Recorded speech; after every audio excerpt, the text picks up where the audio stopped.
to welcome us to the fourth episode of this.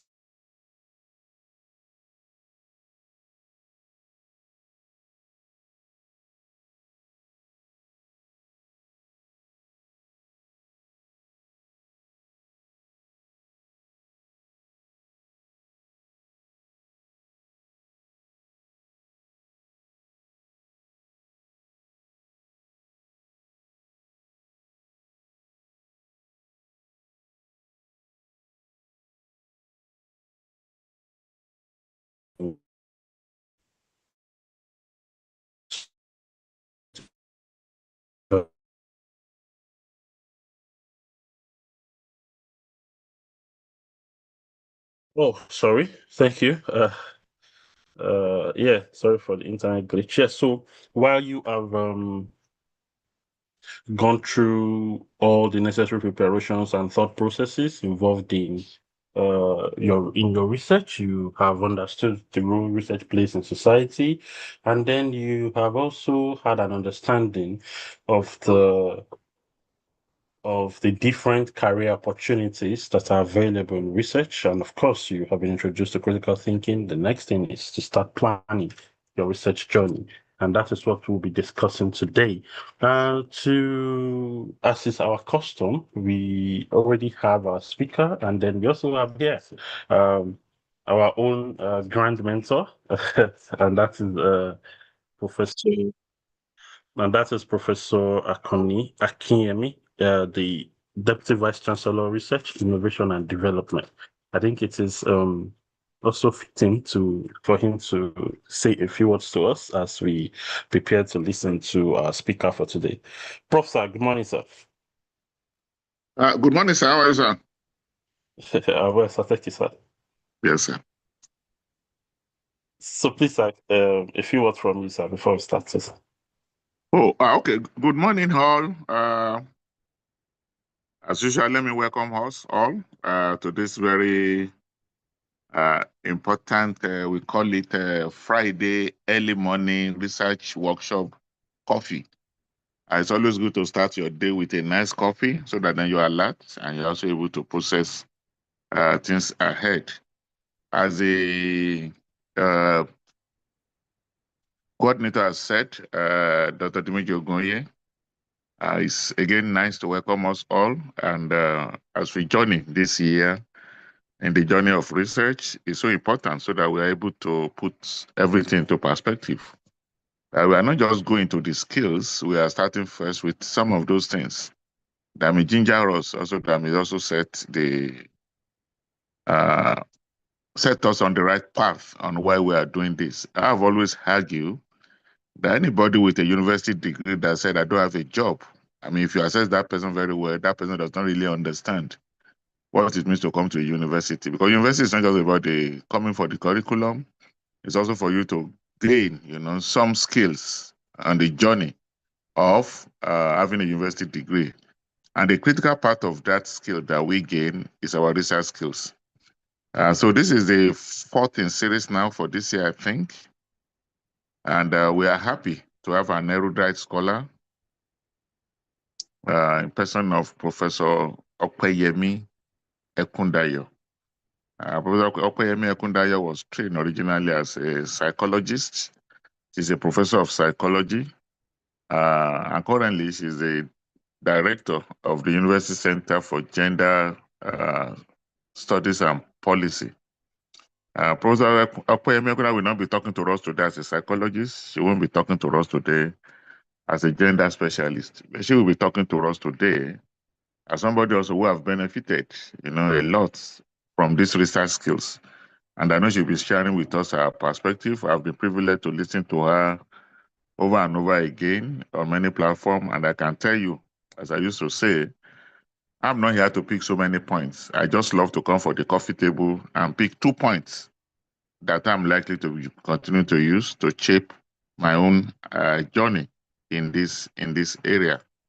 So it's my privilege, therefore, and my singular honor to open the floor to our erudite scholar in person of Professor Opeyemi Ekundayo to take us through this journey for the next 45 minutes. Professor Ekundayo, please, you have the floor. Thank you, and God bless. Thank you very much, sir. Good morning. Now we have to do protocols, the proper protocol, because we No are protocol, privileged man. to Please have, just go to your lecture, man. because we are Thank you, man. privileged to have. No protocol, man. Please just go to your All lecture. right, sir. Thank you, man. Okay, so protocol duly observed, sir. Good morning, everyone, and good morning to all our students here gathered. This morning, we want to look quickly at what is titled Planning Your Research Journey. And I have this brief, packed layout for the study, for the lecture this morning. So we have introduction, we have why research planning matters, why does it matter? And we want to look at how to discover your intellectual curiosity, sources of research ideas, identifying research problems, building strong theoretical foundation, methodological competence, research identity, network and collaboration, research impact, research challenges, ethical integrity and conclusion. I'm sure you're wondering, in 45 minutes? Well, that's what we are here to do. So quickly, let's look at what research is. I know we are all familiar with what research is, but it's also important to lay that good and solid foundation. So for me, research is much more than data collection. Research is much more than publication. Research, as we've been told over the years, is a systematic journey of studying, of knowing, of finding knowledge, of wanting to test knowledge, of discovery, of impact. So it's a lot. Research is big. Now, how do we plan? What is research planning? It's a lot. Research planning is a lot. It means, permit me to use this example from the Bible, in Luke, making this reference to scriptural text, Luke 14:28, it says, a man will sit down and count the cost and see if he can build a house. So this morning, let's assume you want to build a house. So the question would then be, how ready are you? How have you sat down to sincerely take the time to count the costs? And we want to know, what are the costs? What would it cost us to do research and to do a proper research and plan our research life, our research journey?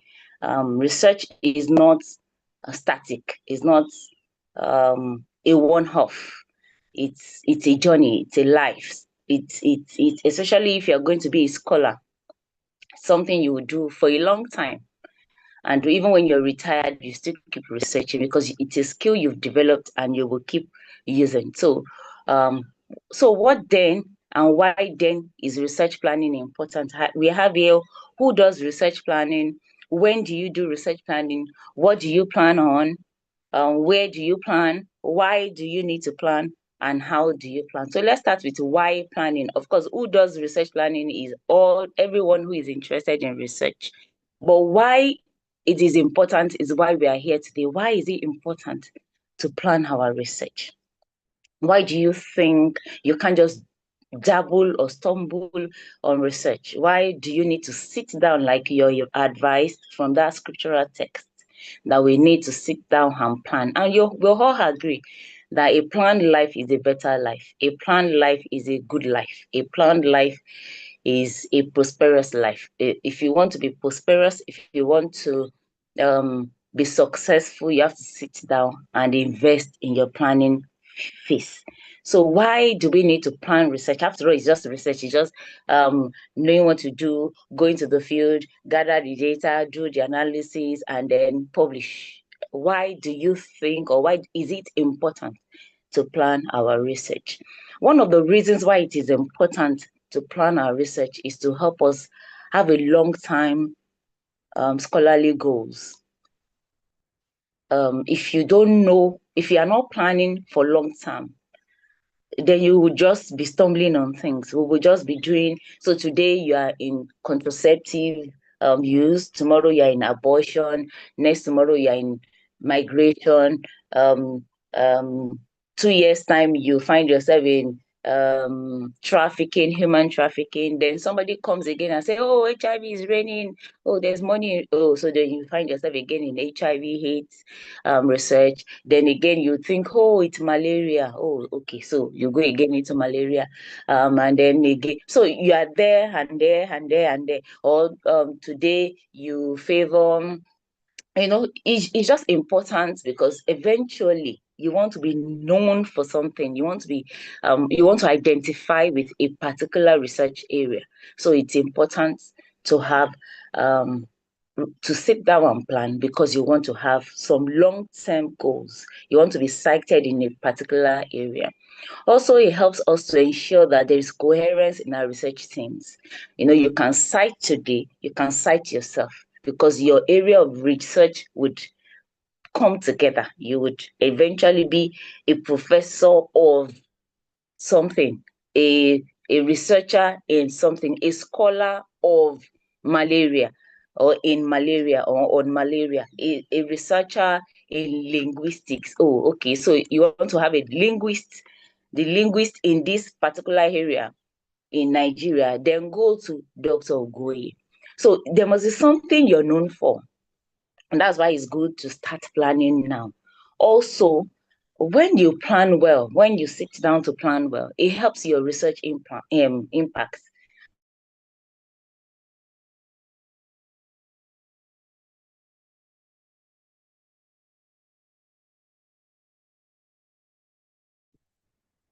I think you are muted, ma. Maybe a call came into our phone. Imagine having, there was a glitch. My system just paused. Okay. All right, so I apologize for that. So I was talking about improving your research quality, that when you plan well, you are able to plan your research quality. You can know what you want to do, because as you plan and then you have a research focus, it helps you to continually read and understand the discourse in that area, in that particular field, in that particular research area.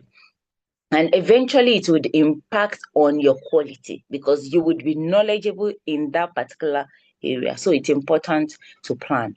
And lastly, of course, by the time you put all of this together, it then guides your career development. It then guides your citation. It then guides your citation index, your own personal index. It just guides your trajectory of growth in your career. And that is important. So if we want the four of this and much more, then it's important for us to sit down and plan our research interests.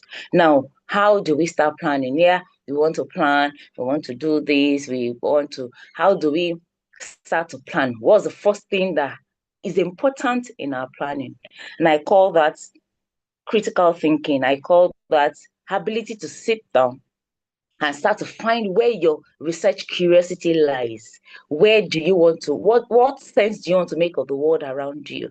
What interests you? What is your genuine interest? If you ask someone like me, from my undergraduate, I've always researched into sexual behavior.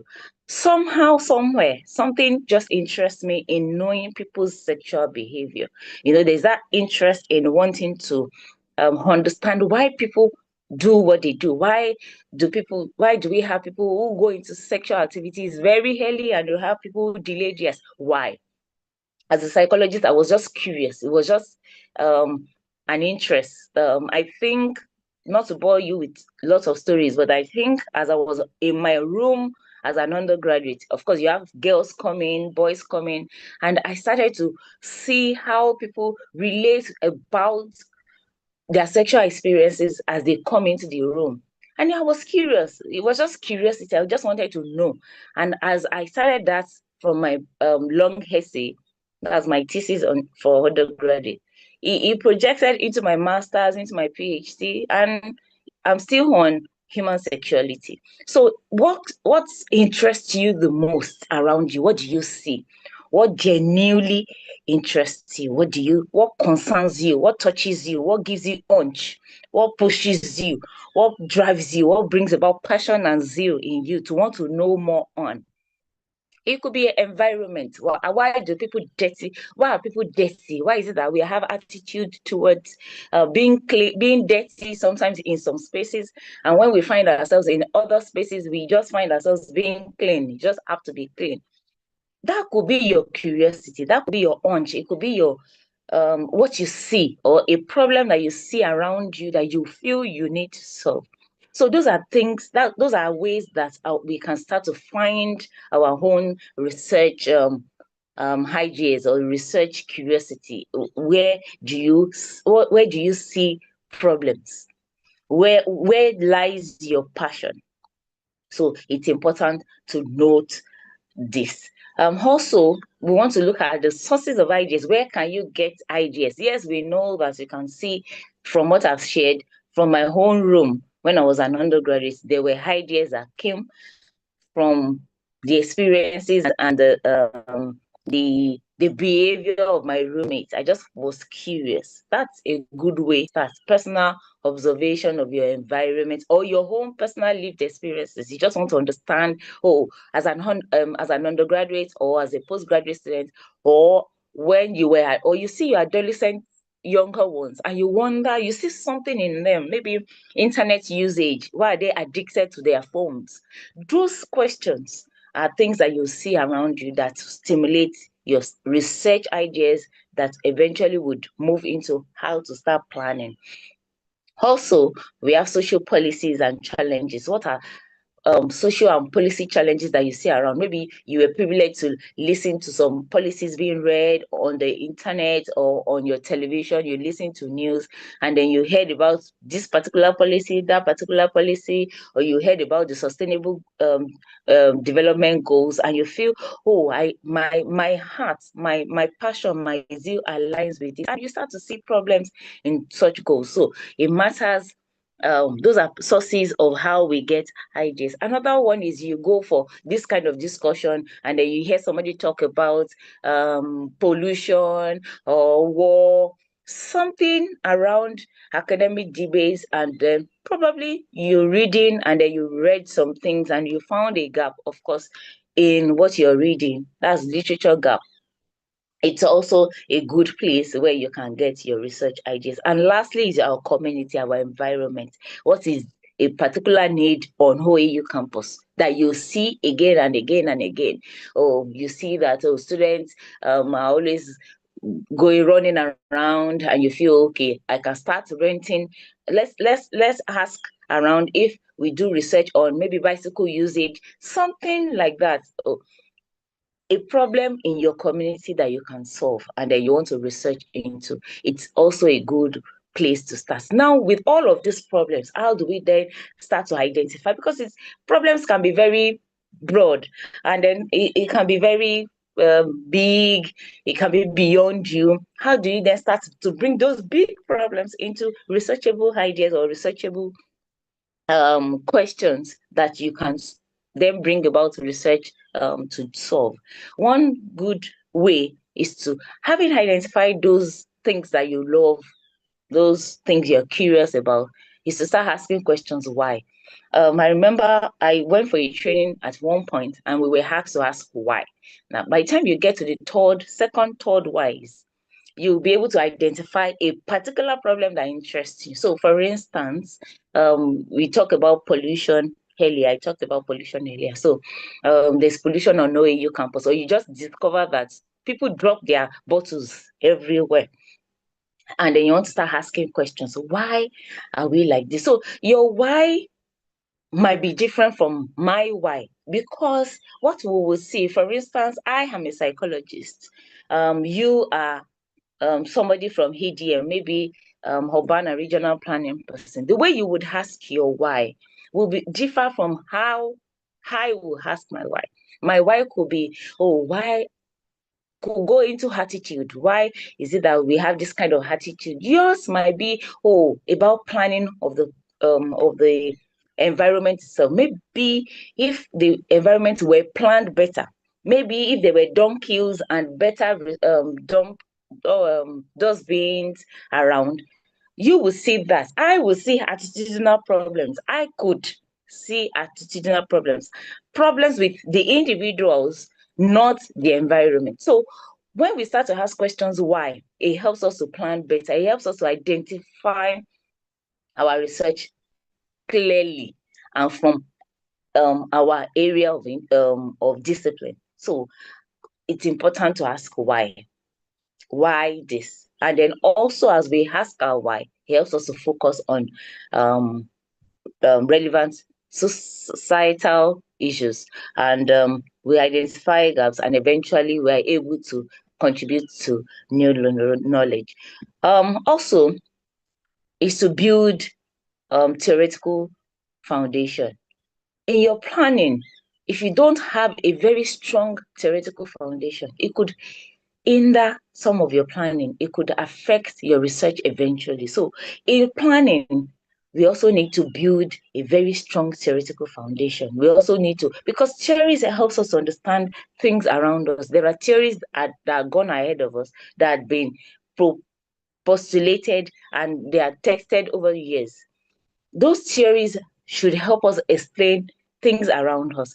So if you don't have theoretical foundation or an understanding of your concepts, it could hinder the way you would carry out your research. So in planning, we should understand, we must know our theories. It's good to understand and know our theory, because those theories eventually, or those concepts, would eventually guide our research questions and our analysis. So it's important to do that. Now, another important thing to understand and to know as we plan, that is a key component in our planning, is our research competence, our research our methodology. We need to understand the methodological approach that we are going to use.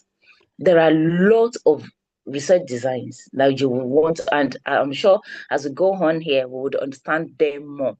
But as we plan, we have to plan our research approach. Yes, now we have formulated our research area. We have a good research question. We've moved on into our theories and our concepts. We built or understood our concepts and our theories. It's also important to plan well our research methodology. Somebody said our research methodology is where our research sits. Yes, we could have a good hunch, a good research idea, a good research problem, a good research idea, research area, interest. But if you don't have a good methodology, eventually that research might crash, or it will crash. It's like not building your house on a good foundation. Actually, rain will come, storm will come, and to come down collapsing. So research competence, methodology, research methodological competence is important.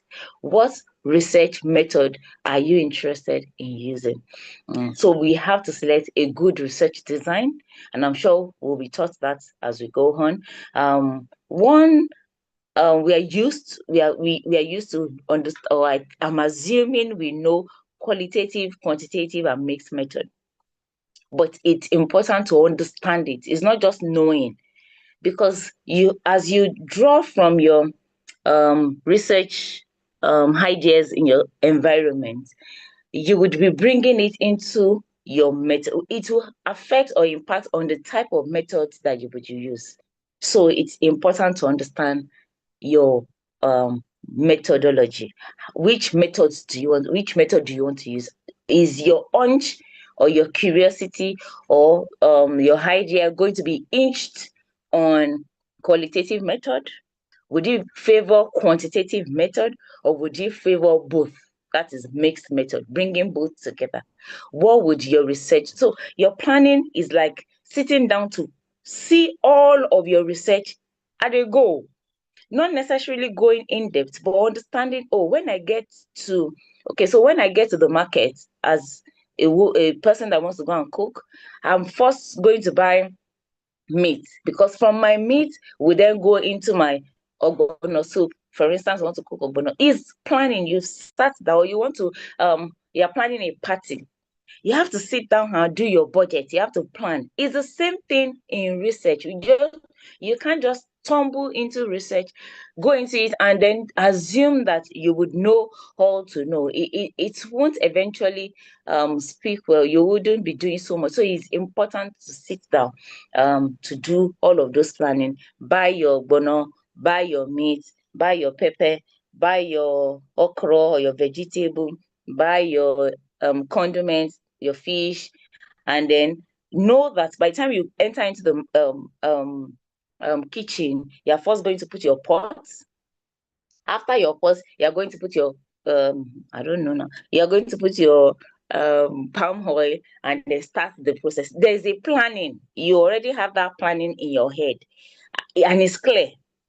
But imagine you wanted to make a pot of soup, and then you got into the market, and then you bought bag with your money, the resources with you. The first thing you bought was a bag because it was beautiful. Impulse. You got to the field and then you started getting distracted.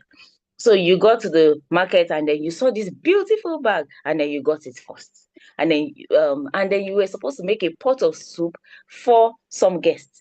So you bought your bag, you bought your toothpaste, and then you remembered suddenly that you needed a brush or you needed something else, so you bought it. Then you remembered, oh, I was in the market to make a pot of soup. So you started buying, so you managed to buy small ogbono, very small fish, very small, and then you went. So eventually, because you failed to plan, your methods, your research itself would not stand. Your pot of soup would not be big enough, sweet enough to serve your guests. Same thing with what we are telling ourselves today. Sitting down to plan, and one important place to plan well, all of them are important, is your methodology. Your pot of soup would not make sense without meat. Hence, your research will not make sense without methodology. And in it, also, we must ensure that ethical procedures are done or carried out properly. And all of this eventually will strengthen your analytical skills as we go. Now, when you have done all of this, you've done your method well, one of the things also that you need to put into place as you plan is to start to build your research identity. In planning all of what we've talked about earlier is also what will guide, it will give you a sense of identity. Let me cite an instance of an adolescent who is in the university and has been admitted into the medical field, maybe as a dentist, so into dentistry. So he's in dentistry department. As he comes into the department, there are expectations of him or her. Maybe he's supposed to buy a lab coat with his name on it. He has to buy some textbooks, or he has to register for chemistry 101, physics 101. Those are gradually his identity. He's beginning to build an identity that would eventually culminate into being a dentist. So what we are doing as researchers is we are gradually building our research identity as we start from day one, from today or from when you started. You started building an identity, and it's part of the things to plan. One of the ways to start building your identity that we've talked about is your area of research interest, where people will know you and cite you on. Area of research where your identity will be hinged on. So they know you as a demographer who majors in migration, because you have over the years been publishing in that particular area. That's one good way. Another good way is to start having your OCHID number.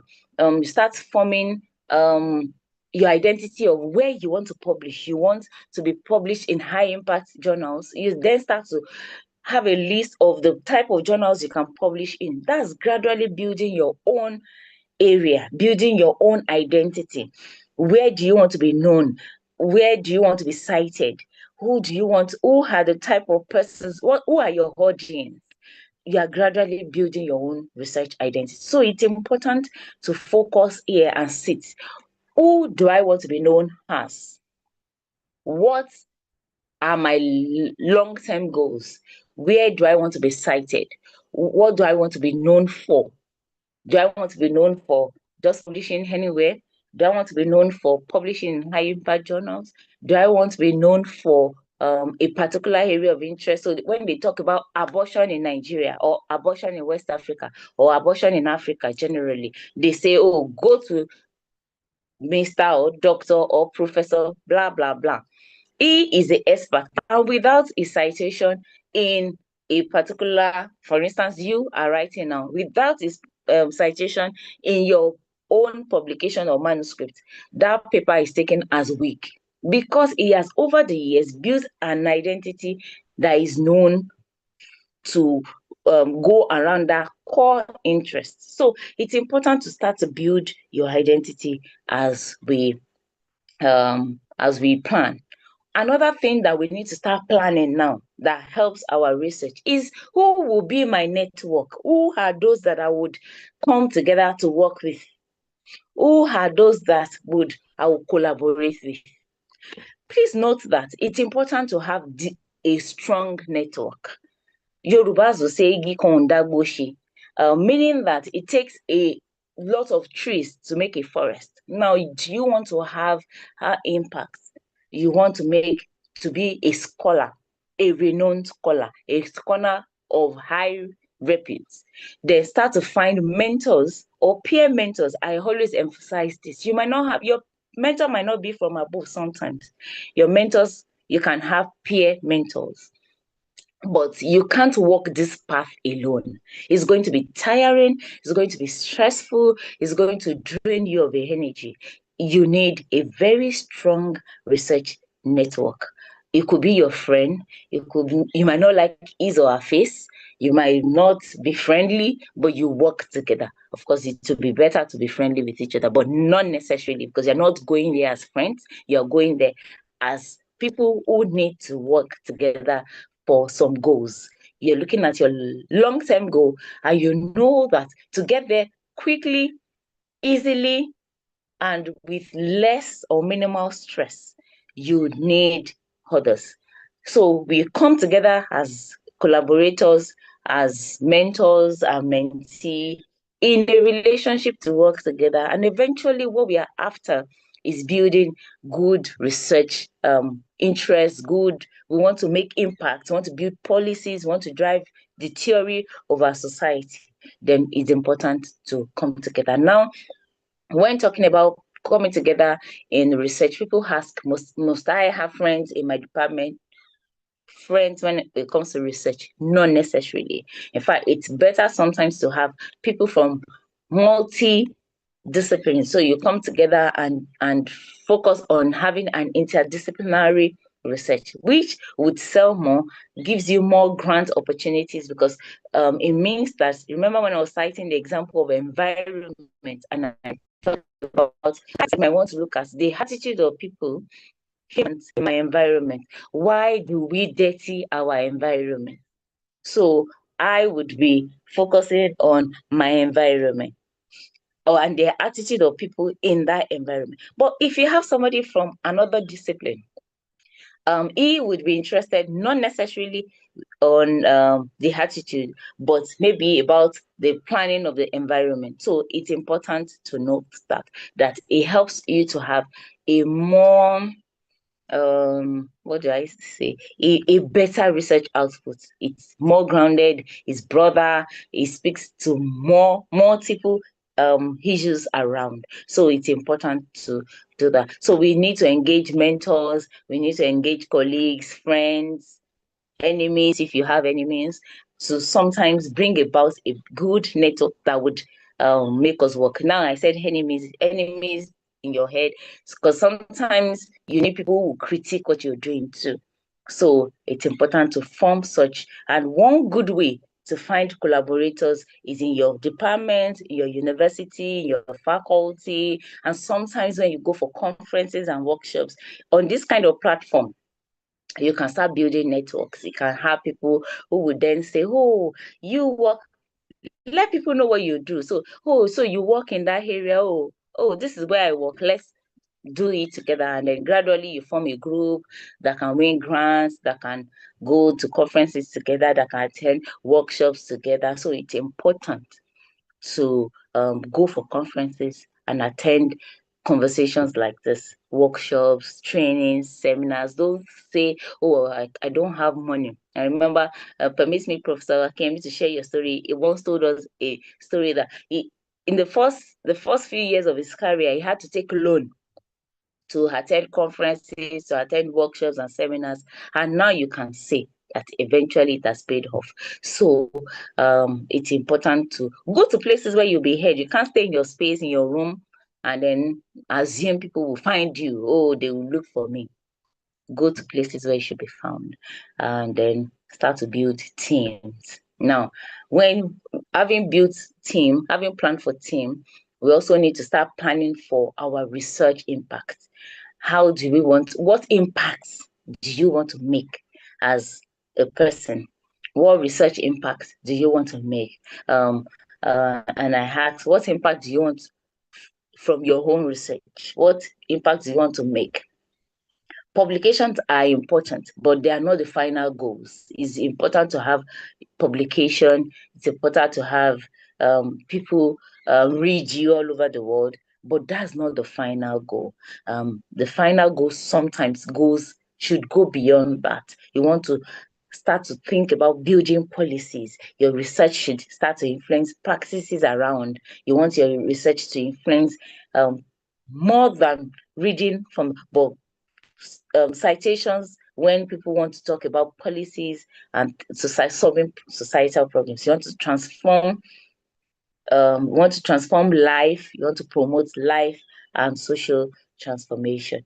So that is when you want to make impact. Another important thing that we need to know is that even though we have planned, we have done our research, we have good network, we have good research ideas, we have good issues around that we want to solve. We understand our theory, so we understand our research issues. We know our methodology well. We have built a good research identity. We have formed a good network. We have done this and done that.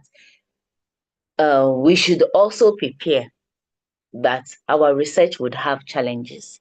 There would be rejected manuscripts.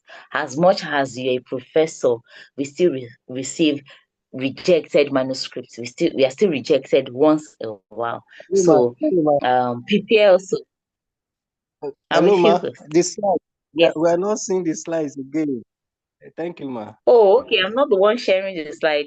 I'm sharing the CEO how that is sharing the slide. So I prepared for that. I emphasized, but let me see if I can share from my hand, if that will not slow us down. I think we should go on. Or must we have slides? If we must, let me try to share here. Share. And let's see. Stop the okay, I think it's back, is it? The slide is back, please. All right, so that we don't get distracted. All right. So I was talking about what we should also prepare for. We should also prepare for the possibility of rejection. I read once that a renowned professor in the US, published his rejection papers, and it told us, and I read from that article, that those are it goes back to them to remind himself that he's human, that he still gets rejected. As much as he's a renowned professor, he still gets rejected. So let's sometimes in our head not take personal rejections.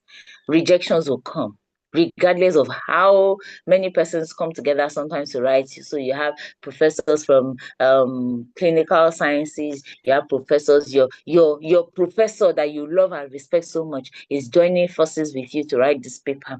And you've put all your best.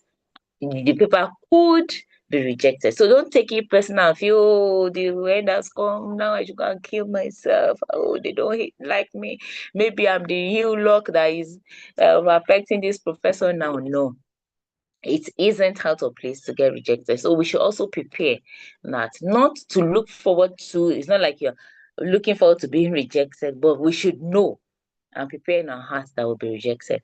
We should also know that it could be difficult to have field work experiences. You would have difficult field work experiences. There's nothing you can do about that. There will be sometimes funding challenges. Some of us will take loan to go to the field to do some of the work we do. You have to learn to manage your time. It's important. Time management is going to, the 24 hours would never be enough. It would look like time flies. It flies indeed. So with all of this, we need to learn resilience and perseverance. We need to stay motivated and motivate ourselves.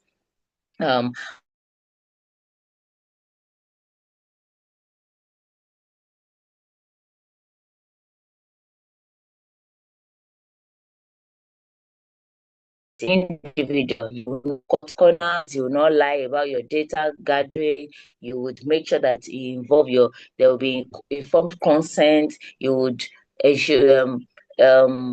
take consent from your people, you'll be honest in your data collection and routing, you build credibility around yourself, you build trust, you minimize risk. So follow strictly your research ethics is also one thing to plan on. So in conclusion, we have to know that a successful research journey would require your curiosity, your passion, your zeal. You must be curious, you must be zealous, you must be passionate.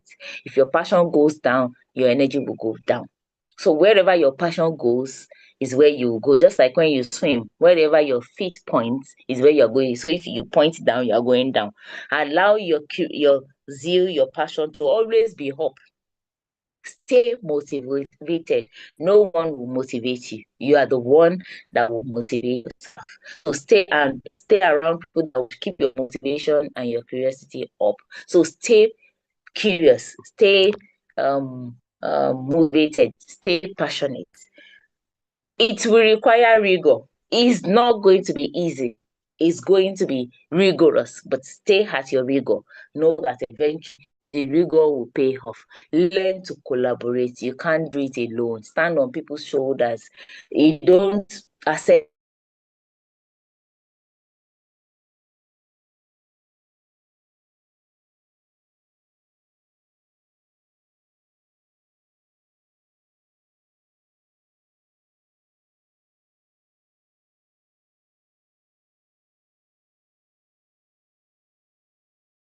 So keep finding people, collaborate, build resilience. Don't get tired as you continue.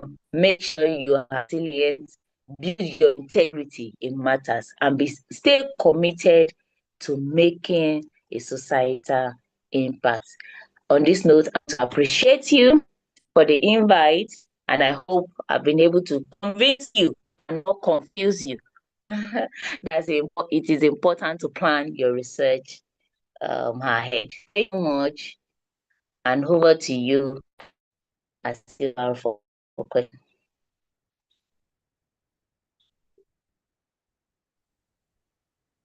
Thank you very much, Ma, for these really beautiful nuggets this morning. This is more like an important charge on how what we should take note of as we start and embark on this research journey. And of course, it is also something we can always refer to, regardless of wherever we are at.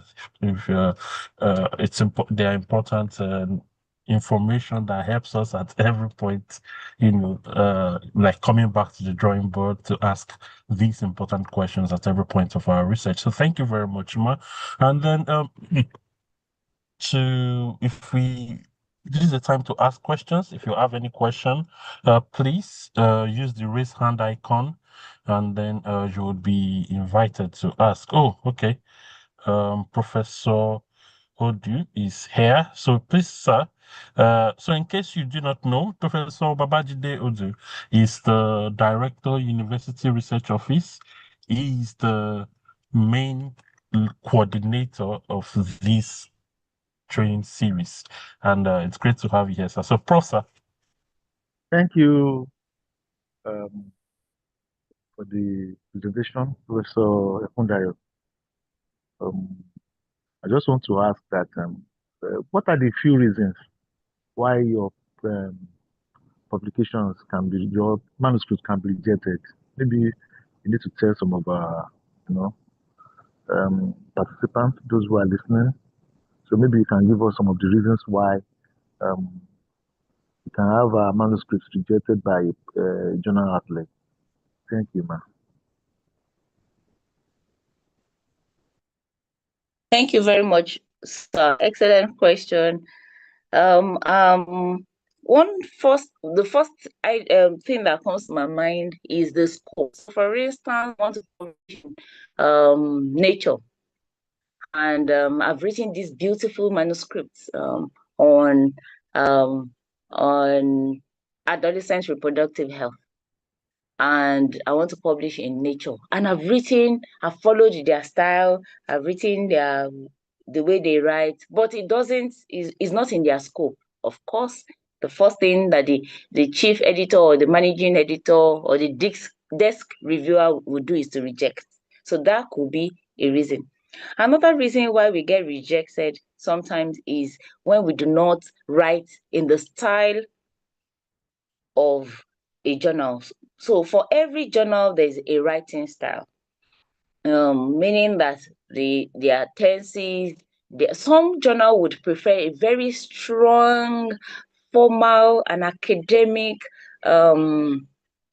grammar, like very strong one, while other journals will prefer or favor very simple tenses and English.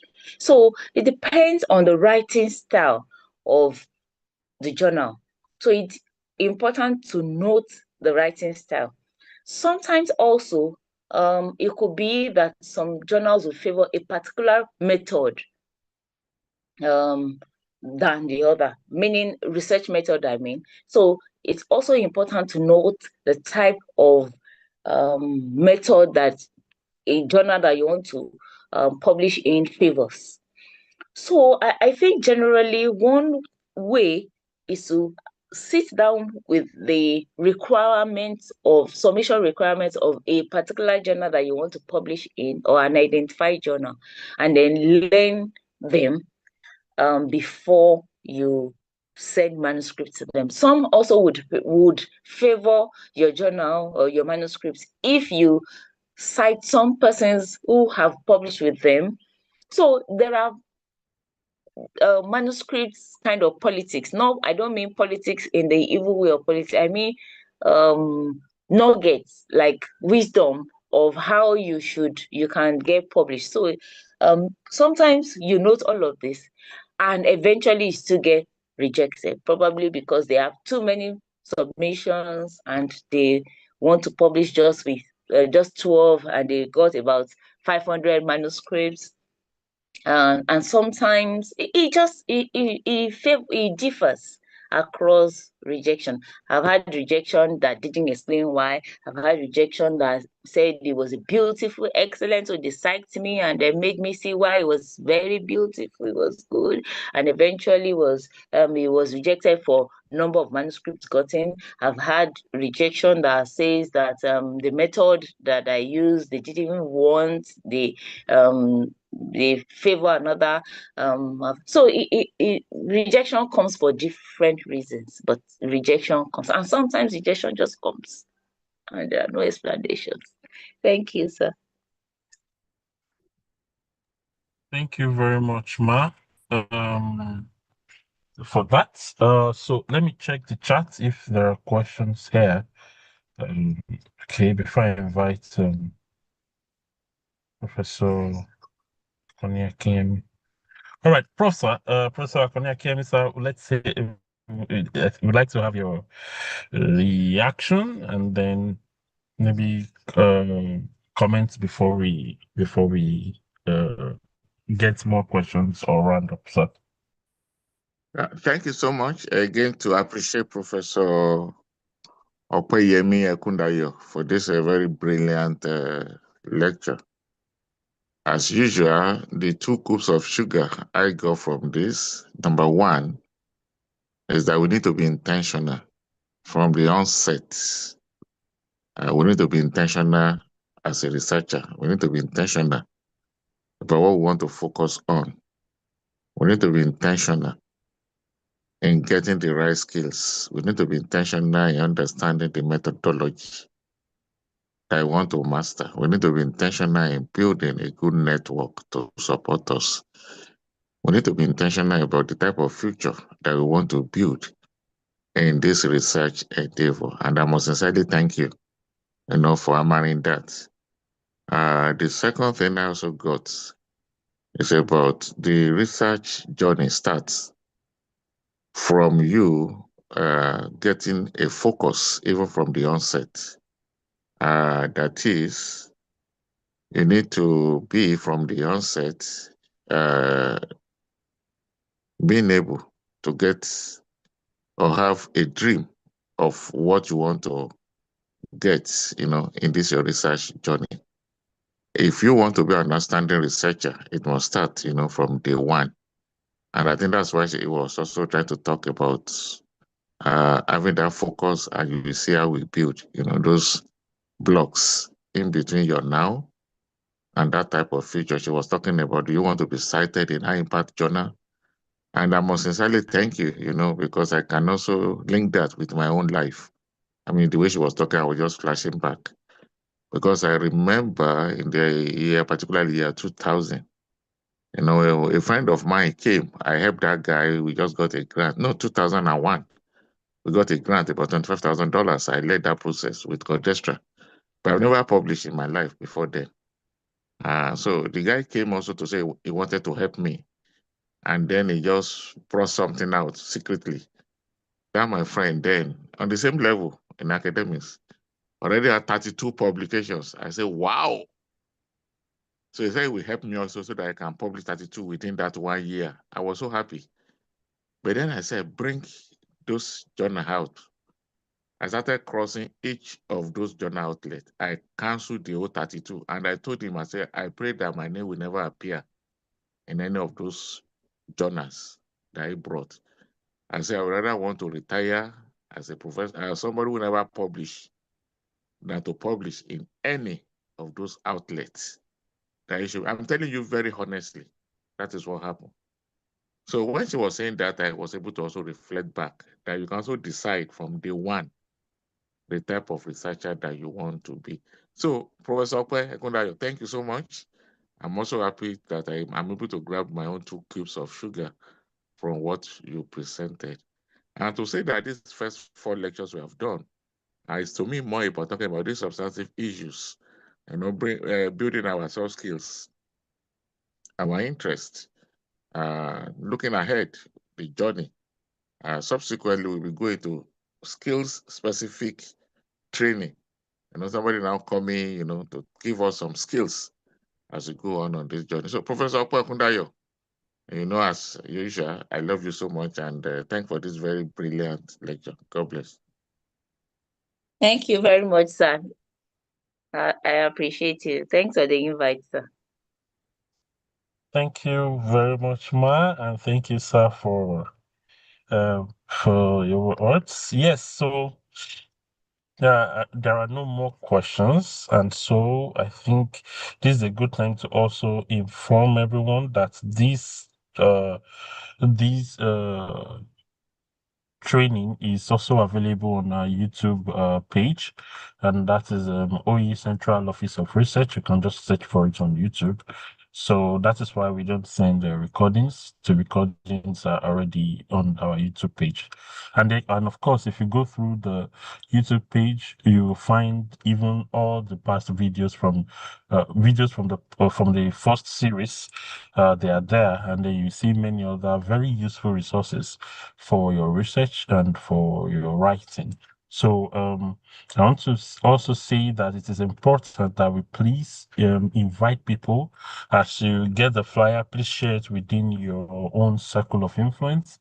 Let's get more people to learn about this. The more people that know what they should do in research, the better our university, our society, and life generally becomes. So please let's share the information to many people so that they also can benefit from this. It's 8 to 9 every Friday, and of course on this using this same link. So once again, I want to just join my August to appreciate Professor Opeyemi Akundayo for this very beautiful lecture. Thank you very much, Ma. We won't forget everything that we have learned, and of course, we'll keep going back to them. And as Professor Akemi already noted, there are key issues, the key important nuggets that you have highlighted that we'll be able to use in the research journey. And I think this is the time to say thank you everyone for coming, but then to thank everyone and then to close, let me once again invite Professor Babajide Odu to give us to close the meeting today. Thank you, sir. Professor. Yeah, thank you, Mr. Dimeji. I want to thank Professor Ekundayo for this very nice presentation. I also want to thank the GVC, Research, Innovation and Development, for this opportunity to, help our people in widening the knowledge base that we have in OAU by coming up with these Friday morning presentations. It may seem as if we don't have enough people, but I'm sure that many people are benefiting from this. Maybe because of the examination period that we are in now, but I know that many people are interested in joining. So I want to thank everyone who are found time to attend. I want to thank you sincerely, and for all those who have presented in time past, I want to thank them also for giving us their time to present. So by next week, I hope that will be more than this, and then subsequently, we getting our act together and ensuring that once we move to our new building, definitely I know that the interest will grow more, and then people will be able to attend even physically on the Friday morning. Thank you. Thanks. So thank you very much, maybe sir. Yeah. Yes, thank you very much, sir. Thank you, everyone. So see you Okay. next week, same time, same station, if I can use that word. And if you look into the chats, you are going to see the link to the YouTube to this YouTube lecture. So you can copy, just give about a minute for people to copy that, and then we'll be able to use it. Thank you very much, sir. Thank you, Prof. Thank you. Thank you. Thank Thank you. you, Have a everyone. wonderful day ahead and happy weekend. Yes. Yes. Bye.